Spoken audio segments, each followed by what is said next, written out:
Hello, welcome. Thanks for coming out. I am Michaela Kaus. I am one of our social and behavioral sciences instructors here at Colby Community College. I do a lot with criminal justice and our poli-sci classes, so this is super exciting. If you are here for extra credit, you will not get that extra credit sheet until after the lecture, so you will have to stick around to fill that out to get your sheets. Okay? Second announcement, these books are available over there. Please grab one. The story is touching. I've heard it's a wonderful, wonderful read. After about 45 minutes when we're done here, there's going to be a Q&A session. So if you are hearing things as he's speaking, please be sure to file that away and ask him when he's done with his speech. And without further ado, born in Korea in 1952, Judge Webb was adopted and moved to the United States in 1959. He served in the U.S. Marine Corps from 1970 to 1974. He retired as a Kansas District Magistrate Judge with the distinction of being the first Asian judge for the state of Kansas. He earned a Master's of Science in Family Therapy Clinical from Friends University in Wichita, Kansas. He speaks throughout the United States, sharing his inspirational message. Judge Webb and his wife, Judy, have 2 adult children and 7 grandchildren. Thank you.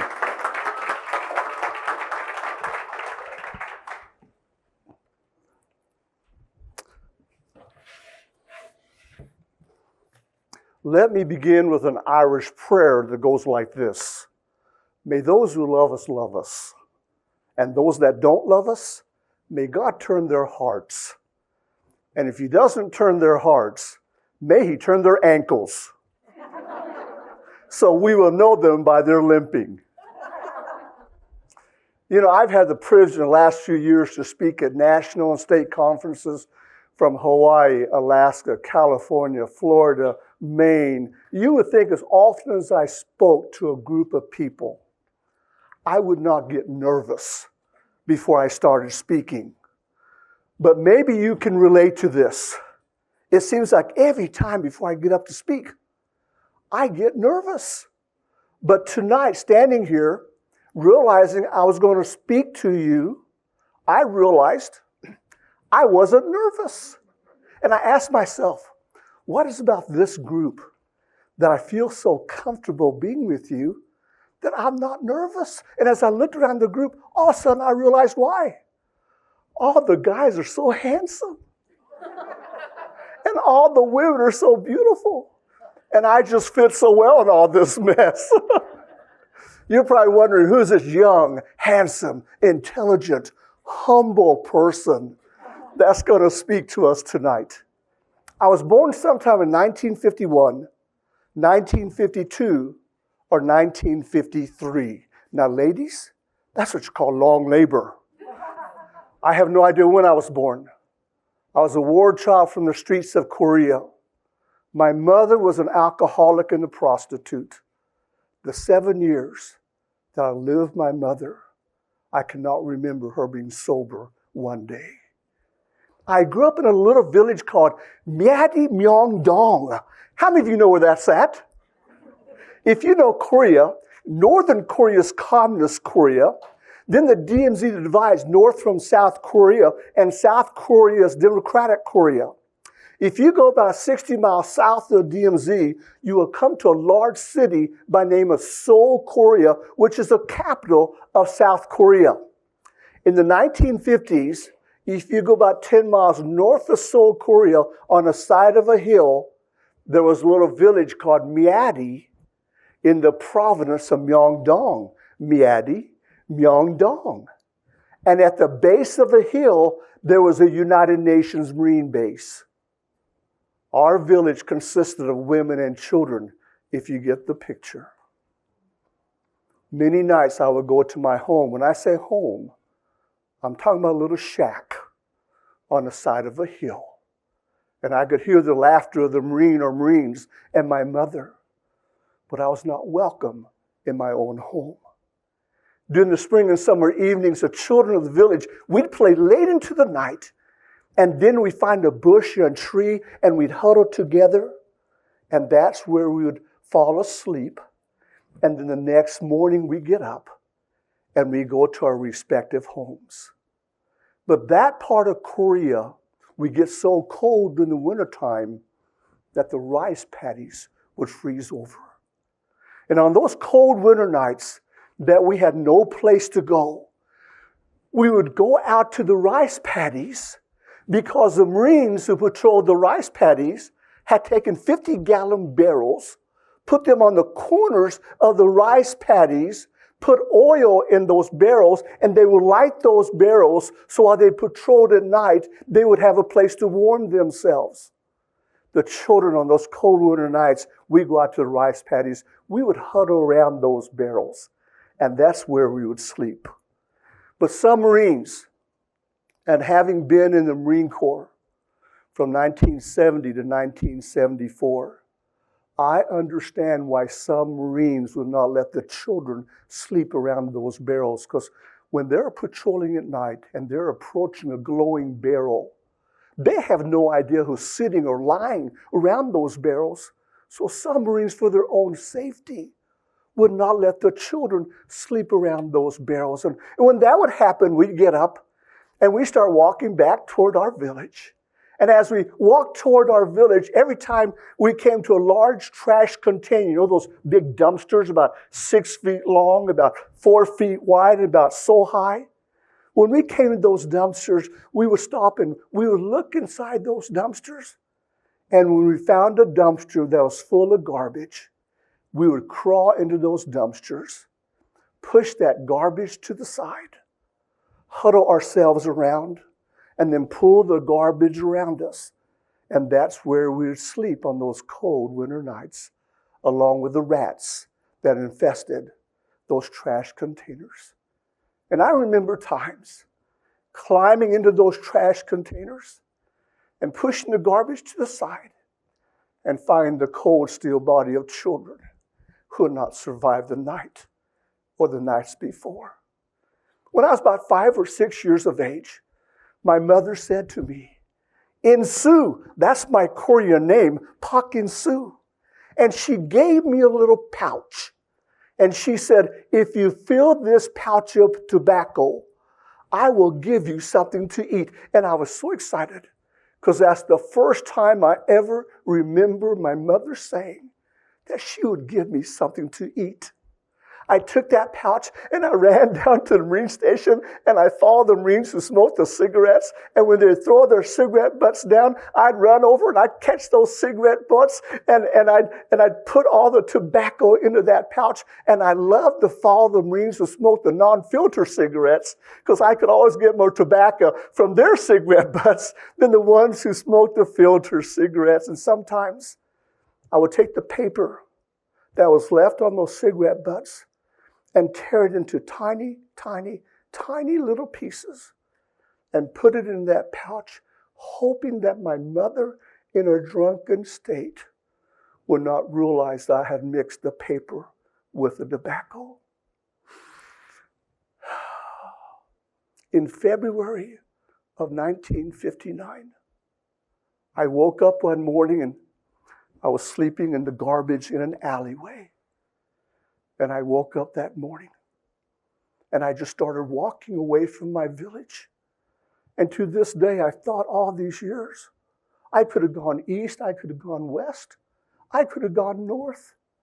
But I started walking south. And as I left my village walking south, I realized I don't know where I'm going. And as I was walking, all of a sudden, on far side of the field, a train went whizzing by. And I thought, that train is going somewhere. And so I walked across the field and I got on those railroad tracks and I started following those railroad tracks. And by that afternoon, it started getting colder and I thought, I've got to find shelter. But at dusk, I looked and there was a hue of color, lights. And I knew there was a village or a town in front of me. And I kept on walking. And I came to a train station on the very north part of Seoul, Korea. And that became my home for the next 3 days because it provided shelter from the cold. It also provided food. The way it provided food was most of the people who traveled on trains in those days would be traveling and be gone all day. So they would carry their food with them. I'd look at the people in the train station, and I'd find someone that wasn't paying that close attention to their sack of food. And I'd run as fast as I could. And I'd grab their sack of food. And while I was running, I'd reach in and I'd get a fistful of food. And then I'd drop the sack and I'd keep on running. And the person that was chasing me would stop chasing me to gather their food. And I would escape into the crowd. Oh, life was great for 3 days. But on the third day, I was running with a fistful of food and I ran smack into a police officer. He picked me up. He put me on a bench up against a wall. He said, "You sit right there." And I sat there for probably about an hour. And then this woman came and she sat next to me. And all I can remember about this woman was that she had white hair. But then she gave me a piece of candy. And I sat there and I ate the piece of candy. After I finished eating the candy, the police officer said to me, "Do you want to go with her? Or do you want to go with me?" I wasn't stupid. I said, "I'll go with her." And she took me to the Holt orphanage there in Seoul, Korea. When I got to the Holt orphanage, the doctor at the orphanage looked at my teeth and gave me a birth year. And then they gave me a calendar and I picked out the date and the month, and that became my birthday. I got to pick up my own birthday. Now, one of the things they made us do at the orphanage that I just thought was a waste of time. Every morning and every night, they made us brush our teeth. I had never brushed my teeth until I went to the orphanage. There's a picture of me in the book, and I'm sitting on the edge of the bed at the orphanage, and I'm grinning from ear to ear, and every tooth in my mouth is black because I'd never brushed my teeth. One evening, I'm brushing my teeth, and I'm saying to myself, I can't believe they're making me do this. These suckers are never going to turn white, so I can't believe they're making me do it. But as I was brushing my teeth, I went, this crest tastes pretty good. And it does. It really tastes pretty good. So I took the tube of toothpaste, stuck it in my pants, went to bed that night, and when they turned the lights off, I got that tube of toothpaste out, and I ate all the toothpaste that was in that tube to help the hunger pangs that I felt in my stomach. It wasn't too long after that. The kids in the orphanage were so excited. They said, "Abuji is coming today." Now, Abuji in the Korean language means father. Meant nothing to me. Never had a father. But then the children said, when Abuji comes, talking about Harry Holt, the founder of the orphanage, when he comes, he always brings us presents. Oh, I got excited. No one had ever given me a present in my life, and I could not wait until this person came so that I could have a present. It's the noon meal, and I'm sitting in front of my bowl of rice soup, and I know it's rice soup because we had rice soup for breakfast, rice soup for lunch, and rice soup for supper. I'm sitting in front of my bowl of rice soup when the double doors to the kitchen opened up, and this man walked through those doors who not only had red hair on his head, but he had red hair all over his face. I did not know that human beings could have so much hair on their face. I mean, the Marines had a little mustache. Papa Sans had a little squiggy thing that came down like this. But this man's whole face was covered with hair. Underneath his arms, he had these two big bags. And he untied the bags, dumped out the contents, and balls of every size and color started bouncing on that cement floor. And I, like the rest of the kids who could walk, forgot about our bowl of rice soup. We jumped up and we ran and we dove right in the middle of all those balls because they said, whatever he brings and you get a hold of, that's yours to keep. I tried to get 2 or 3 balls in my arms and hands, but finally I was able to get hold of one ball that no one was able to take away from me. And I went and I sat in front of my bowl of rice soup At the orphanage, they taught us that before we ate our meals, we always bowed our head and closed our eyes, and a blessing was given for the food. I thought back all these years, why that day I did not close my eyes or bow my head. I just kept on staring at this man, Harry Holt. Maybe it's because he had so much hair on his face. Maybe it's because he had given me a present. I don't know. But I do remember this. I saw something that day that I'd never seen in my life. I saw a grown man cry. I'd never seen that before. As Harry Holt prayed that day, he not only prayed for the food, but he prayed that God would provide loving mothers and fathers, caring homes for his children. And as he prayed that prayer, the tears came streaming down his cheeks. And I sat there, 7 or 8 years of age, watching this man as he prayed and as he wept. And after he finished praying, I said out loud, Abuji, Abuji. I called him Father. For the first time in my life, 7 years of age, I felt within my heart that someone really cared about me. I never had that feeling before.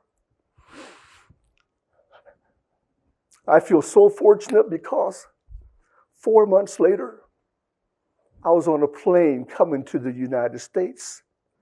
Most people would adopt children who are 7 or 8 months old, not 7 or 8 years old, who'd grown up their whole life on the streets. But I was on that plane. We had over 100 children. When I say children, most of them were diaper babies.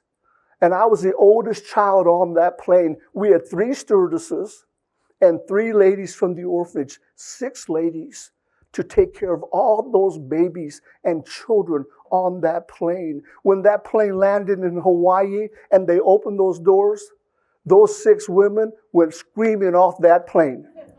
They'd had enough. They brought crew in and cleaned the mess the best they could. And then they shoved those 6 women back on the plane, locked the doors, and we flew to Portland, Oregon. When I got to Portland, Oregon, one of the ladies took me by the hand and she walked me halfway down the steps of the plane and she stopped and she said, Insu, this is your Abuji. His name was Roy Webb.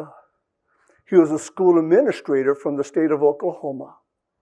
And there's 3 things I remember about Roy Webb when I saw him. 1, he had no hair. I thought, how can this man be my father? I mean, I might be short, but I've got hair. The second thing that I remember about Roy Webb was he was a big man because he stood over 6 foot tall, weighed about 235 pounds. And the third thing I remember about Roy Webb, he had lots of money. And the reason I knew that, when he saw me standing there, the first thing he did was he took me to the restaurant there at the airport. Because 7 or 8 years of age, having been in the orphanage for 4 months, I weighed all of 39 pounds. He took me to the restaurant, and he was saying, Tommy, order whatever you want to, and I'll buy it for you. He knew no Korean. The only English words I knew was cowboys and Indians. And Jesus loves me. You know, it's pretty hard to carry on a conversation when that's all the language. Well, I did know some other words. You guys are ahead of me, aren't you? But they told me at the orphanage, don't you dare say those words, or you're going to be in big time trouble. Those were the words I learned from the Marines.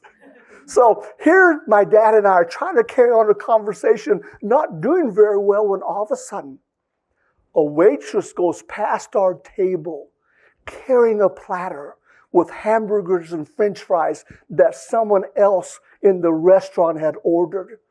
Oh, when I smelled those hamburger and French fries, They smelled so good. My stomach just did a flip-flop. And without even thinking, I pointed at the platter. When I pointed, the waitress stopped, took a plate with hamburger and french fries on it, and put it in front of me for me to eat. And I said to myself, I love this country. All you got to do is point, and they bring the food to you. This is wonderful. So I'm eating my hamburger and french fries. Another waitress would go by with food that someone else had ordered. I point, she put another plate in front of me. I point, they put another. Dad said I had 4 or 5 plates in front of me, and I ate and I ate and I ate until I could not eat another bite. I mean, my little stomach was just sticking out there, and it's still sticking out there. And then I did something that embarrassed my father so much. When I could not eat another bite, I stood up and I grabbed a handful of french fries and I started stuffing them into my pockets. Because the number one rule of survival on the streets is you never leave food behind.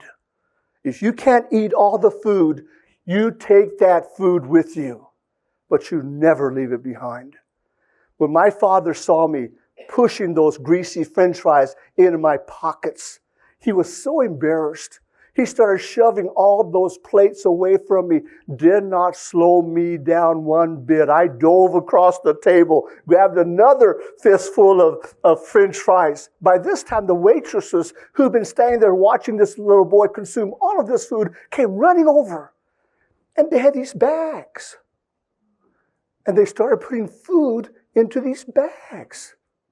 The waitress got one about halfway full, and she put it on the edge of the table. And then she got another bag, and she was helping fill up that bag with food. And Dad said, he was standing there watching me, and I looked at the bag of food, looked at the ladies who were busy filling the bags up with food. He said, I slowly walked over to the edge of the table, reached into my pockets, got the greasy french fries out, put it into that bag, stuffed it into that bag.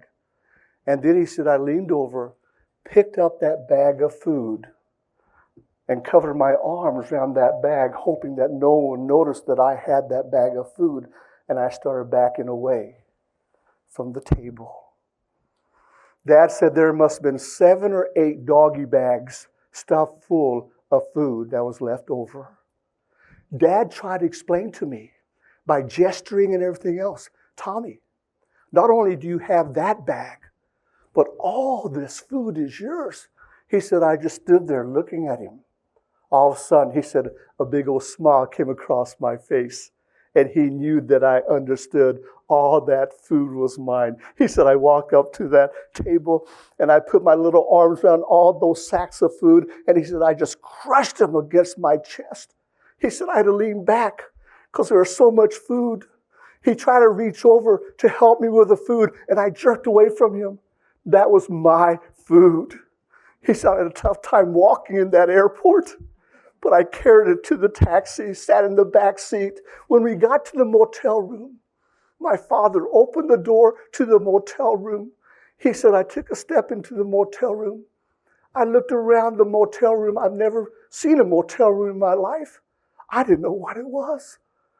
He said, I looked around, and then he said, I very slowly walked over to the corner by the bed, put all the food down, crushed it up against the wall in the corner, and then I took my jacket off, covered the food, hoping that whoever was there that night would not discover my food, not knowing it's just Dad and I that would be in that motel room that night.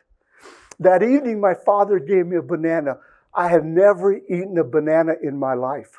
Never. I ate the banana. Oh, that banana tasted so good. And then I took the peeling and put it in my mouth, and I started chewing on the banana peeling. Don't do that. Don't do that. I said to myself, of all the foods I've eaten in this country, this is the worst. This is terrible.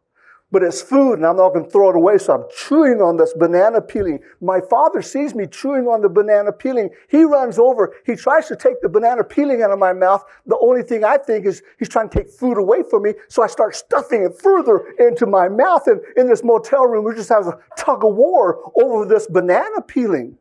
Now imagine my dad weighing 235 pounds. I weigh maybe 43 pounds by now.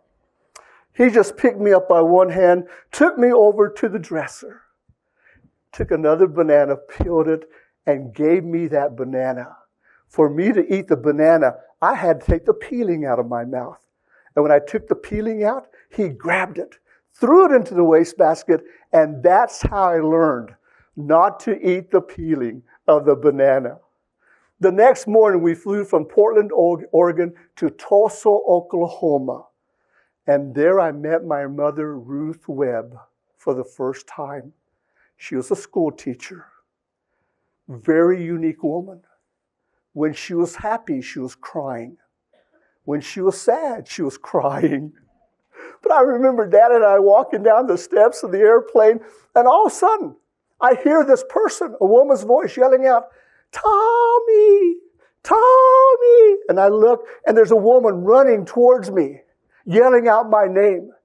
When she gets to me, she picks me up and she's hugging me and she's kissing me and she's boo-hooing. She's looking at my hands, making sure all the fingers are there.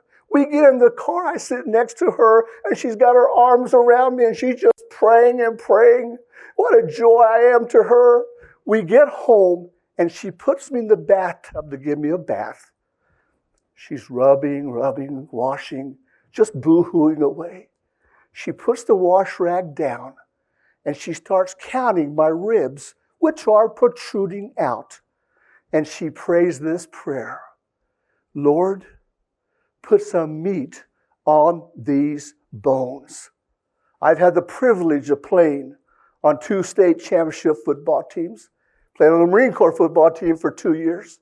And during that time, I consumed a lot of food because I was very active.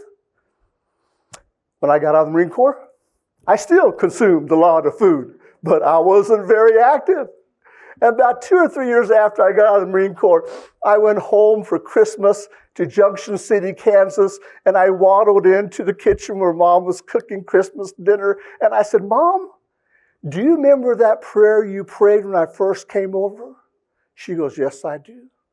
I said, "You can stop praying that prayer. It's been answered sufficiently." When I read a book, I don't know if you do this or not, but I like to highlight and I like to underline and make some statements on the side of the margin. And then 2 or 3 years when I pull that book out, I just like to read the highlighted portions or what I've written just to see where I am in my journey of life versus where I was when I first read that book. I believe this short story that I'm going to share with, it's not a long story, is a story that we should pull off the shelf and read at least once a year and ask ourselves this question: why do I do what I do? Why do I do what I do? Tony Campolo writes in his book entitled "Who Switched the Price Tags?" And he writes this story: "I know of a school teacher named Miss Thompson. Every year when she met her new student, she would say, 'Boys and girls, I love you all the same. I have no favorites.'" Well, of course, she wasn't being completely truthful. Teachers do have their favorites. And what is worse, some teachers have students that they just don't like. Teddy Stoller was a boy that Miss Thompson just did not like, and for good reason. He just did not seem interested in school. There was a deadpan blank expression on his face, and his eyes had a glassy, unfocused appearance. And when she spoke to Teddy, he always answered in monosyllables. Oh, his clothes were musty. His hair was unkempt. He wasn't an attractive boy, and he certainly wasn't likable. Whenever she marked Teddy's papers, she got a certain perverse pleasure putting X's next to the wrong answers. And when she put the F's at the top of the papers, she always did it with a flair. She should have known better. She had Teddy's records, and she knew more about him than she wanted to admit. The records read, first grade, Teddy shows promise with his work and attitude, but a poor home situation. Second grade, Teddy could do better. Mother is seriously ill. He receives little help at home.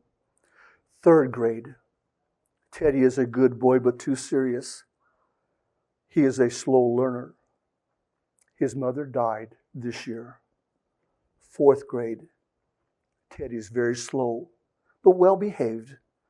His father shows no interest. Christmas came, and the boys and girls in Miss Thompson's class, they brought her Christmas presents, and they piled their presents on her desk, and then they crowded around to watch her open them. Among the presents, there was one from Teddy Stollard. She was surprised that he brought her a gift, but he did.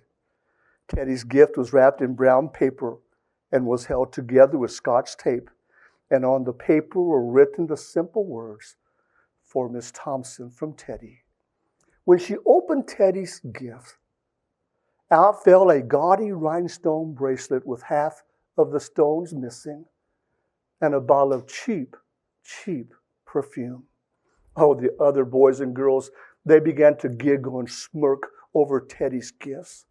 But Miss Thompson had enough sense to put on the bracelet, and spraying some of the perfume on her wrist and holding her wrist up for the other children to smell, she said, "Doesn't it smell lovely?" And the children, taking their cue from their teacher, readily agreed with their oohs and their ahs. At the end of the day, when the school was over and the other children had left, Teddy lingered behind. He slowly came over to her desk and said softly, Miss Thompson, you smell just like my mother. And her bracelet looks so pretty on you too. I'm so glad you like my presents." When Teddy left, Miss Thompson got down on her knees and asked God to forgive her. The next day when the children came to school, they were welcomed by a new teacher. Miss Thompson had become a different person. She was no longer just a teacher, but she was now a person committed to loving her children and doing things for them that would live on after her. She helped all the children, but especially the slow ones, and especially Teddy Stollard. By the end of that school year, Teddy showed dramatic improvement. He had caught up with most of the students and was even ahead of some in his class. She did not hear from Teddy for a long time, but then one day, she received the note, and the note read, "Dear Miss Thompson, I wanted you to be the first to know I'll be graduating second in my class. Love, Teddy Stollard." And then 4 years later, another note came. "Dear Miss Thompson, they just told me I'll be graduating first in my class. I wanted you to be the first to know the university has not been easy, but I liked it. Love, Teddy Stollard." And then 4 years later, another note came. "Dear Miss Thompson, as of today, I am Theodore Stollard, MD. How about that? I wanted you to be the first to know. I'm getting married next month, the 27th to be exact, and I want you to come and sit where my mother would sit if she were alive. You're the only family I have now. Dad died last year. Love, Teddy Stollard." And Tony Campolo writes, Miss Thompson went to that wedding and sat where Teddy's mother would have sat, for she deserved to sit there, for she had done something for Teddy that he could never forget. Oh, ladies and gentlemen, I understand. At 72 years of age, the person that I am is because of the choices that I have made. I understand that.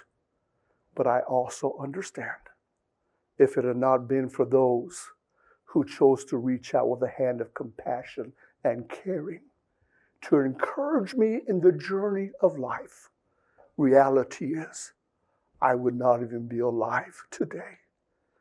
I am so thankful for Roy and Ruth Webb, who had 2 children of their own, and yet they chose to open up their hearts, their lives, their home to a 7-year-old street child. I'm thankful for Harry Holt, who was a successful farmer in Eugene, Oregon, when he heard a missionary talking about children dying in post-war Korea. He flew over there, and when he saw with his own eyes the children dying in the streets, he came back, and he and his wife committed to start an orphanage in Seoul, Korea, called the Holt Orphanage, which today has touched the lives of millions of people throughout the world. I'm thankful for the men and women who came and served during the Korean conflict. We lost over 50,000 Americans during the Korean conflict. But because of those men and women who came willing to serve, I've had the privilege to live in the land of the free and the home of the brave. And I will owe a debt to those men and women to the day that I die. I am thankful for my birth mother. I never saw her after I left my village. But I want you to know, she's my mother. And there'll always be a place in my heart for her. And I love her dearly. I don't understand the situation, circumstances that she might have been in. Only thing I know, I'm her son. And she's my mother. I am thankful for the little white-haired lady who gave me a piece of candy. You go, Judge Webb, give us a break. All she did was give you a piece of candy. Can you imagine what you'd smell like if you had not had a bath for 2 or 3 weeks? You wouldn't be sitting so close to one another. I used to ask the question when I spoke, anyone here ever gone 2 or 3 weeks without taking a bath or a shower?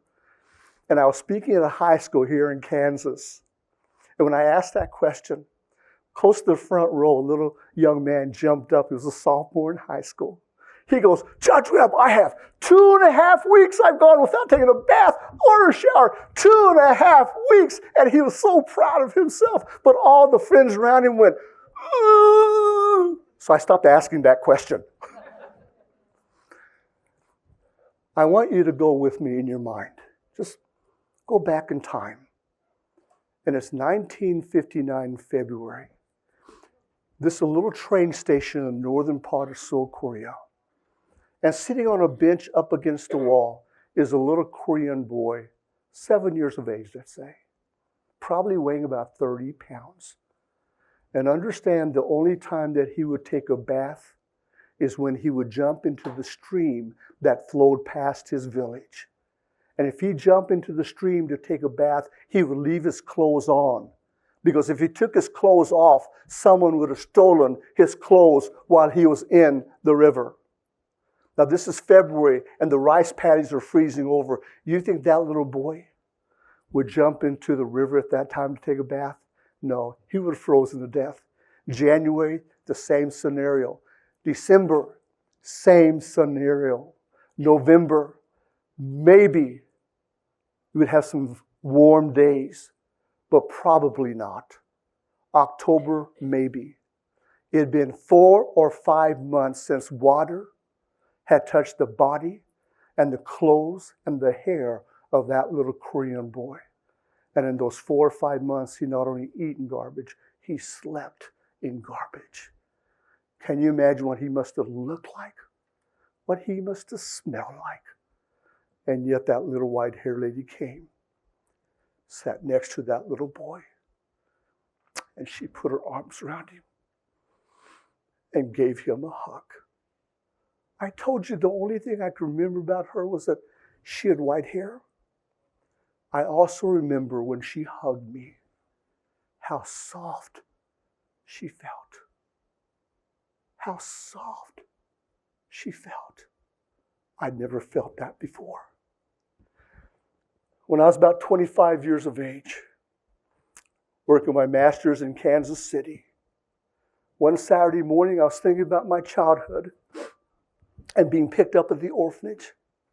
And the question that came to my mind was this question: would you have sat next to that little boy? And would you have put your arms around him to give him a hug? And my response at 25 years of age was, no way. Can you imagine what he must have looked like, what he must have smelled like, what was crawling in him, what was crawling on him? No way. I would have tossed him a piece of candy and say, kid, follow me. I'm going to take you to people that will help you. And the question that haunted me for months and months was this question: she did it for you.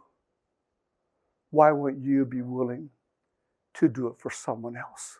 And I struggled with that.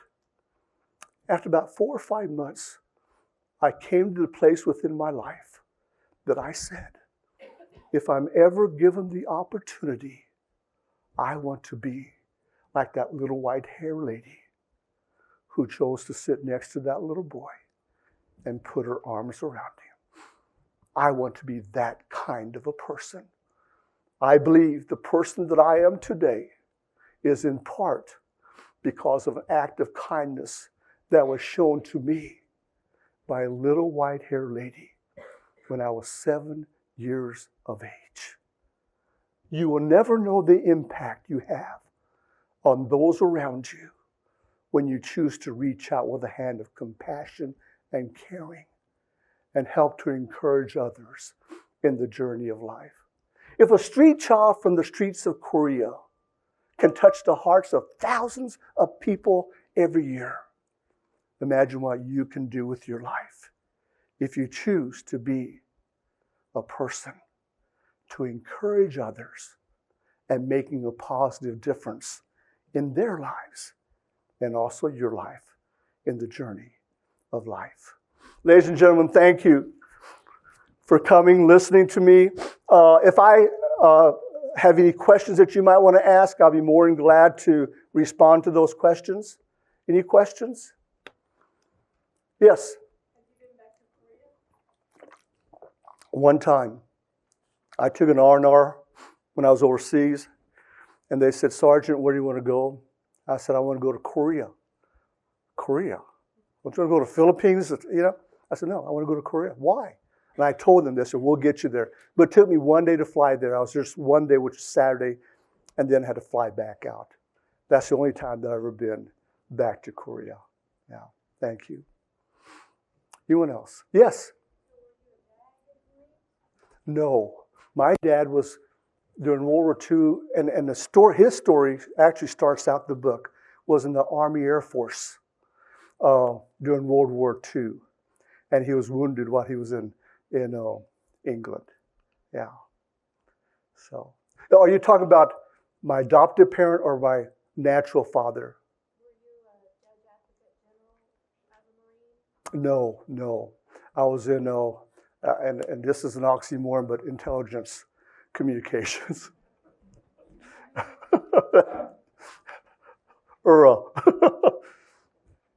Anyone else? Yes, sir. Getting an education is expensive. You apparently didn't have much money. How did you make it through school the way you did? I went to school until my GI Bill ran out. And then I was able to make enough money to work on a master. I worked on 3 masters, finally got a master's in clinical therapy, specializing in marriage and family out of Fringe University. Yeah. Yes? Huh? What's my favorite food? Whatever's in front of me. And really, that is the truth. Judy and I were at my wife, Judy, we've been married 53 years. She married me when I was 9. We went to Cancun, and some friends from Cancun took us out to the local place and everything, and they brought a bowl of crickets. Oh, I loved it. My wife to this day has not tasted a cricket. She just could not do it. I don't care what you put in front of me. I will eat it because I am thankful. I truly am thankful. And we are so blessed in this country. And I struggle. One of the struggles I have is when people look at something and go, they never starved.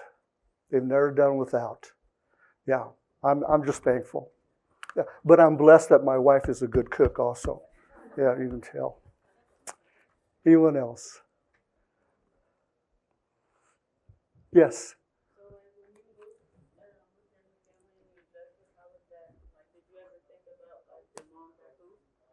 When you moved with your new family?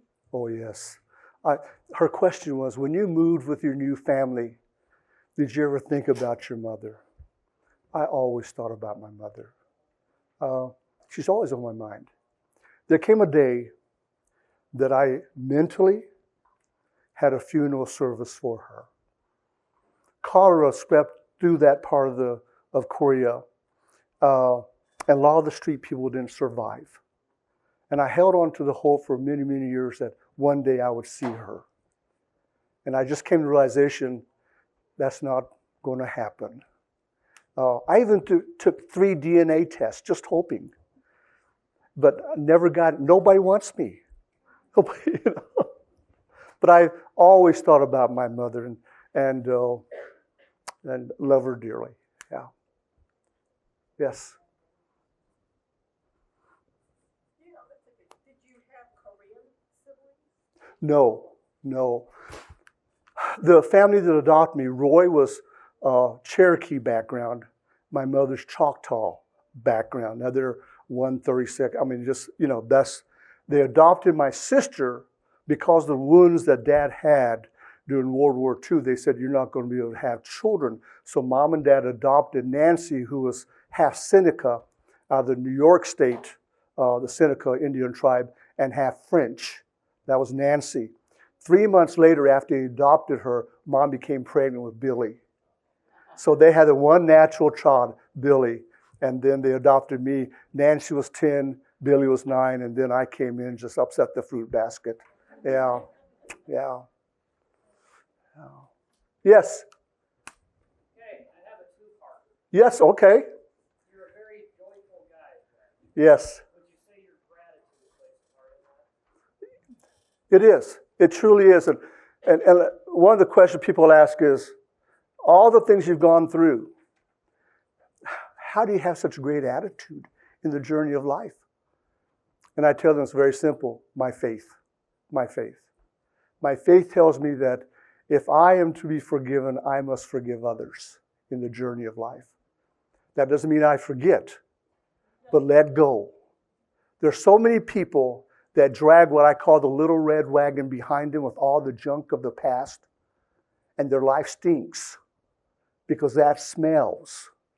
And I challenge people as a therapist, let's go back and get those things out of your wagon so your today doesn't stink and your future is going to stink. And part of that is forgiveness, to let go. What's your second part? Did you ever get the chance to directly emulate your little white-haired woman? Sit across from somebody who just does not smell so good. You're going to Lysol the place that they leave, but you sit there and you stick it out with them. Many times I think in the journey of life, especially as a judge, when I would step off my chair, because in the state of Kansas, at least in southwest Kansas, all the benches are elevated. And I would come and I'd give a child a hug, And I think one of the things that made my courtroom a place truly healing is the empathy that people felt when they came to my court. I spoke, Jackson County had a grant that they utilized to bring me to speak to all the high schools. And one of the high schools I was speaking at, I had a question and answer session, and there was a little sophomore sitting in the front row, and she stood up and she said, Judge Webb, if I give you this magic wand, and you can take this magic wand and take away anything that happened to you as a child, what would you take away? And I said, what a wonderful question. I said, thank you, but I would probably give that wand back to you because I'm at peace, the person that I am today. And the person that I am today is because of all the things that happened to me to make me the person that I am today. And so I really will not take anything away from my past. And I didn't take the time to talk about the sexual abuses and everything that went on within the village. To hear children screaming and crying in the middle of the night was nothing in the village. And not just men that would sexually abuse children, but just beat them for the sake of beating them. Oh, evil. Oh, thank you. Any other questions? Yes? Did you adopt or did you have your own kids? You know, we had 2 children, one angel and one other.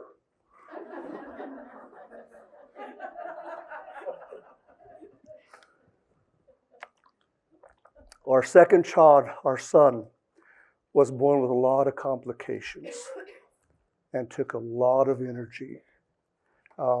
Day after he was born, they took out 1/3 of his intestines because his intestines had knotted up, and he'd never had a bowel movement or anything else. And so we dealt with that for probably 4 or 5 years, trying to find the answer, trying to get things resolved. And with all of that, I would love to have 4 children. I told Judy, I said, 4 kids, I think we can do 4. But after Troy, we just stopped right there. Yeah. Thank you. 7 grandchildren, though. What a delight. Anyone else? One more question, then we're going to call tonight. You can get to eat and sign your little forms, get the extra credit. Any other question? Yes? What now? Oh, that's a long stuff. Let me just tell it real quick. The China. And I used to speak my life story, Making a Difference. And then the second hour was every person has a value, and you don't have the right to devalue others because they don't meet a certain standard that you have. And then the third hour was your behavior is but a reflection of your attitude. Don't blame your circumstances of the person you choose to be because you choose to be the person you choose to be. The China. When Judy and I got married, she wanted a set of china. I could not afford a set of china. I mean, we were poor. We were in the Marine Corps. And I told Judy one day, I said, Judy, I promise one day you'll have a set of china. I went overseas for a year. Before I went overseas, I got a letter from the government saying, now that you're going overseas, you get an extra paycheck, X amount of dollars. When I got that, I go, yes! Because ever since I was in junior high, I wanted to own a 750 Honda motorcycle. That was my desire, to have a 750 Honda motorcycle. And when I got that letter, I realized if I set aside 11 of those checks, I would have enough money to buy a brand new 750 Honda motorcycle from Japan, and they would ship it, Marine Corps would ship it free and put it in my front yard. That night, after I got the letter, I sat down with Judy and I explained to her the economic advantages of me having a 750 Honda motorcycle. After we had that talk, she said, Tommy, you're right. You can ride that back and forth to college, and you know what? If you don't like it, you can always sell it for more than what you bought it for. And I thought, what a great woman. Went overseas. Every month I got that. I put it into the credit union. I've been there 10 and a half months, 2 more weeks, and I get that 11th check, and I'd be able to buy that motorcycle. I had even gone down, picked out the color and the model that I was going to buy. 2 weeks before I got that 11th check, Judy and I are talking on the phone, and she says, Tommy, do you know what I found out? I said, what'd you find out, honey? She said, I found out that China in Japan cost a lot less than China here in the United States. Well, what's your point, honey? I know your money there is set for the motorcycle. The money here is set for education. But I was wondering, if you have any money left over, would you be willing to buy a small set of china? And we would have china in our home. And I said to her, I will look into it. And then we started talking about something else. I knew I could not afford the motorcycle and the china. A few days later, I went down to a china store. And I walked in, and the lady came and said, what do you want? I said, I'd like to buy some china. She was, what kind? Nor talking to. I said, I don't know. I just want china. Silver, gold. I don't know. I didn't know. I'm a 22-year-old Marine. What do I know about china? You know, I just want to buy my wife a set of china. And then she looked at me like, you are really one stupid Marine. And I'm looking at her. I said, you know what? My wife grew up. She was born in Kansas. She's a jayhawker. I said, do you have a piece of paper and a piece of pencil? And I drew her a jayhawker, the best that I knew how to draw a jayhawker. And I showed it to her, said, do you have any china with something like this on it? There's times, ladies, you don't have to say a word. We just know how you look at us, what the answer is. And that was one of those looks. So I flipped it over, and I thought, man, what? Wheat or sunflower. Sunflower. So I drew a sunflower, the best that I knew how to draw, and I showed it to her. She, oh, Joe tomate. And she went to the back and brought out a set of china, and I said, that is it. That is it. And I bought the whole set and had it shipped to Kansas. She was living in Topeka with her parents while I was overseas. I want you to know that when I look at that set of china, it's the ugliest set of china that you ever set your eyes on. It is ugly. It is ugly. You get the point? You get the point? There's so many different, and I had to pick this. But I did the best that I knew how to do. When I got out of the Marine Corps after 3.5 years, I was of the rank that we didn't have to pack a thing. The Marine Corps came in, they packed up everything. And I remember when the packers were there, they brought in these boxes that said China. And my wife stopped them, said, stop. Don't touch my China. She said, you put those boxes right in the corner with all the packing material. And tonight I will pack the china, and you can pick it up tomorrow morning. They said, yes, ma'am, we can do that. After she put Brooke to bed that night, I watched as she packed that ugly china. And the way she handled that china, you could tell that she valued that china. When those boxes came to Kansas, the packers came, brought everything in, and when the boxes had china on it, she said, put them right in that corner. Don't touch my china. She said, tonight, I will unpack, inspect it, and then you can pick up the inspection paper tomorrow. They said, yes, ma'am, we can do that. That evening, I watched Judy as she unpacked that ugly china, looked at it, and then put it away. The way she handled that china, you could tell that she valued that china. When we go on a picnic, we use paper plates. After we eat off those paper plates, we crumble them up and we throw them away because they are worthless. They have no value. If there's one word I could put within the heart of every individual here, it is to value those around you.